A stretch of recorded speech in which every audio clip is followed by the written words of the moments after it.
Lopez and Miguel Gonzalez, and moderated by Ian Masters. Before we get started, I'd like to cards and pencils for you to write your questions on. When we get closer to the Q&A, we'll send around ushers to collect your cards and bring them up to the stage.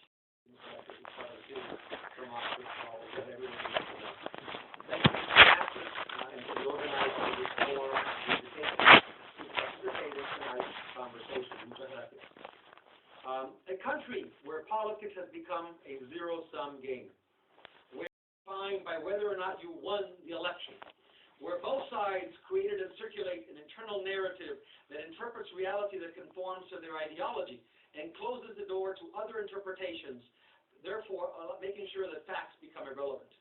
Where an active birther movement firmly believes the president is not a citizen and calls for his impeachment. Where finding political middle ground is almost impossible and in fact is viewed as treason by some political sectors. Where the legislature does little more than bicker or fails to legislate. Where the president makes important policy decisions by executive action. Where people on one side of the political spectrum decry, this is no longer my country. I'm sorry, this is not the U.S. talk, right? This is the Venezuela talk, right? I'm sorry, I got to make sure I get it right. This is the talk on Venezuela, right? Okay. So just any coincidence, if you found any coincidences, it was not, it wasn't intended, right? However, we're here to talk about Venezuela, a country that in some circles is almost impossible to have a balanced conversation about. Venezuela is a country that seldom registered in the U.S. imaginary before the election of Hugo Chavez. And if it did, it was only because it had oil, some talented baseball players, and some women had won numerous Miss Universe contests by reproducing Western notions of beauty. That's how Venezuela was known. In fact, one State Department official said, it's a glorified filling station. That's how it was represented. The first thing that most people today recognize about the country is its former president, Hugo Rafael Chavez Frias, the most charismatic and controversial leader in the Western Hemisphere in the last 100 years, I would say, even surpassing Fidel on some levels. And whose death in 2013 distressed some while elating others. The fact that some celebrated a person's death speaks volumes about Venezuelan political culture.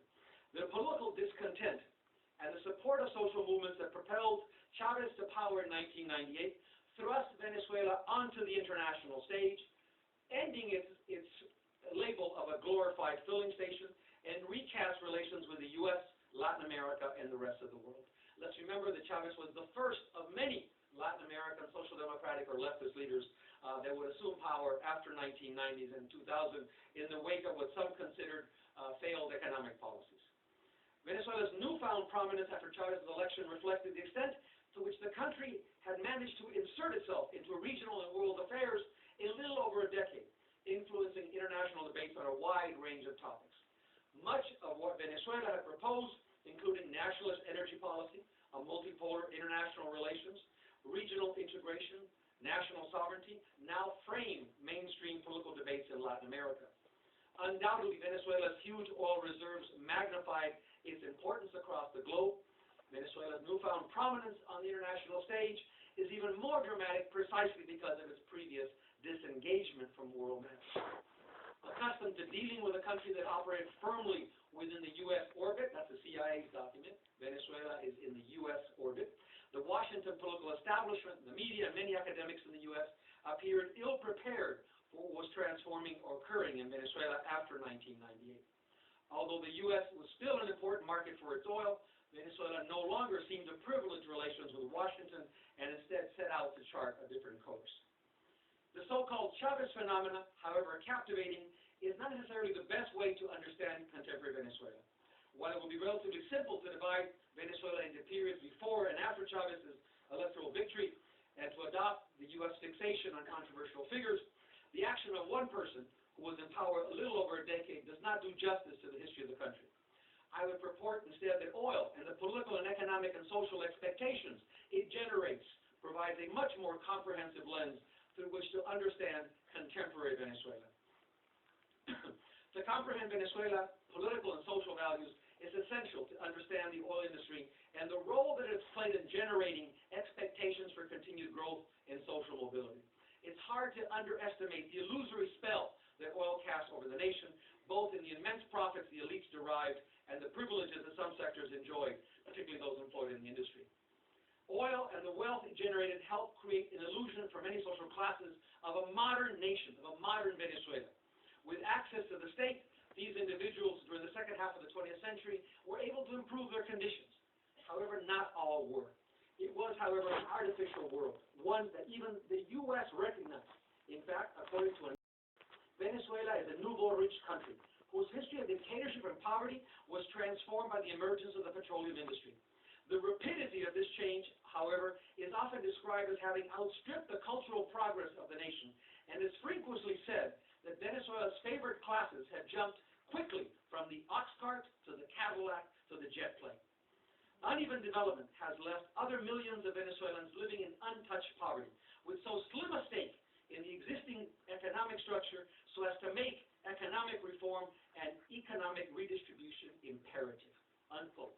That's a 1974 national security document, a nouveau rich country that had jumped from the ox cart to the Cadillac to the jet plane. Despite the U.S.'s perceptive view of Venezuela, the notion of the country as a modern nation, predestined to join the First World, what my departed colleague Fernando Coronil called the magical state, continues to dominate how middle and upper classes view themselves and organize their lives. In the words of renowned Venezuelan essayist Arturo Pietri, it was as if two Venezuelas coexisted, an imaginary, imitative Venezuela and an authentic, real Venezuela that lived in the shadows of the oil boom, but whose material life had not significantly improved. That reality is best captured thinking of Caracas with its modern buildings and exclusive neighborhoods surrounded by ranchos or impoverished houses described in Ali Primeras' song Casas de Cartón, houses of cardboard. With the election of Chavez, however, for many in Venezuela, the country became everything it had attempted historically to negate. Another Latin American country led by a mixed race, albeit charismatic, ex-military officer that promised to improve conditions for the poor. The paradox of this proposition was that Chavez reforms largely left unchallenged some of the important tenets of the magical state. The idea that oil industry, with all its volatile fluctuations, was still going to be expected to be the motor of now proposed socialist state, while never fully jettisoning the obligations incurred from the previous relations to other social classes. As it had previously, under Chavez, oil remained the lubricant that coated the various parts of an internal combustion engine, permeating every aspect of Venezuelan society. The key role of oil was evident in practically every area, from the absurdly low prices for gasoline, less than 5 cents a gallon, to, not started by Chavez, but in the 1950s, to subsidies and programs that reach every sector of society, including subsidized dollars for the private sector, the funding of various social programs, higher education, transportation for students, and basic food products. Many Venezuelans, especially the middle upper classes, consider subsidies derived from the oil industry as a birthright. Now, with working and poor sectors considering enjoying social programs, such as missions and food subsidies, that are now they also now view these as part of their birthright as well. And that's why opposition candidates now bring a significant impact on the lives of millions of people. In fact, according to some statistics, government revenue increased in social spending upwards of 60%.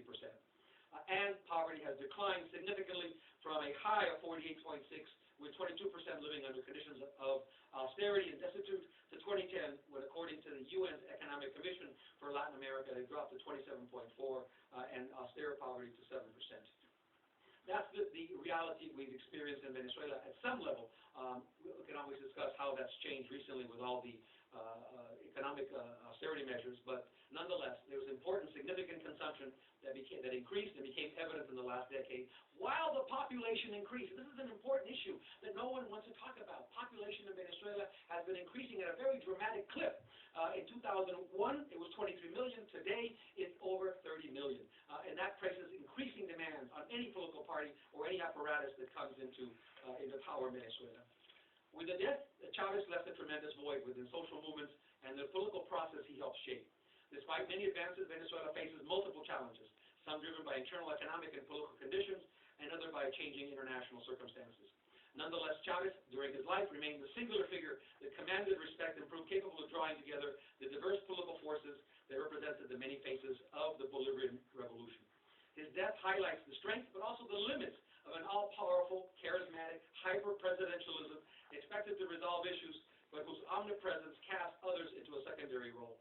Nicolás Maduro, the current president, has the unenviable position of filling the void and trying to continue Chavez's legacy without the cultural capital or the political authority of his predecessor. And in the last years, dissident voices on the right have been joined by some on the left.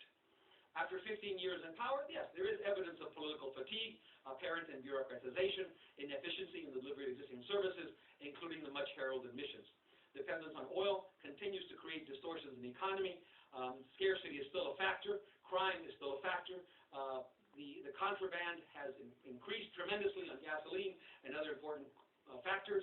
You have still an incompetent commercial class and ineffective government bureaucracy, and yes, speculation and hoarding. Multiple currency exchange rates are unsustainable. There are actually 3, and just in the last 2 days, they've gone up by 25 bolivares. This speculative market is gambling that the fall in oil prices are the result of the recent OPEC meeting. The government is going to run out of dollars, adopt policies that will accelerate inflation, and therefore drive up the value of the black market dollar. They're betting on a spiral of depreciation and inflation feeding on each other. They're also betting against a change in the exchange regime in the near future, since if the government acted, in fact, the currency would likely settle much lower than the current black market rate. The serious problems that Venezuela confronts, in my opinion, can only be addressed through a concerted process of national dialogue that involves all sectors. Venezuela, however, lacks a political tradition of actually engaging in that kind of conversation and discussing concrete alternatives and distinct visions of the nations while respecting the democratic process. Let's be clear. Venezuela is neither the socialist paradise nor a country on the verge of disaster. Rather, it's a country struggling with dependence and distortions created by a mono-export economy that, as strategic as oil is on the international economy, does not mean the country does not experience serious economic distortions or the fluctuations in the international oil market. Despite important advances in reducing poverty, incorporating excluded segments of population, increasing consumption, expanding access to education, and promoting regional integration within Latin America, Venezuela faces many unresolved issues, some of its own making, some caused by the political culture in the country that uses extra-legal means to try to force the ouster of the presidency or the political forces by the U.S. and by some international conditions. So, to conclude, the contemporary Venezuelan reality embodies multiple and times contradictory social experiences. The government's conception of 21st century socialism coexists alongside capitalist economics, a strong sense of individualism, a highly consumer-oriented society defined by conspicuous consumption. On the one hand, many people participate in work in community councils and social missions, while on the other, they're also functioning within a capitalist-oriented world in which consumption and the values it imposes continue to play a significant role in society. How these two approaches will reconcile, or if they continue to coexist in the current hybrid state, will determine the character of Venezuela's social experiment.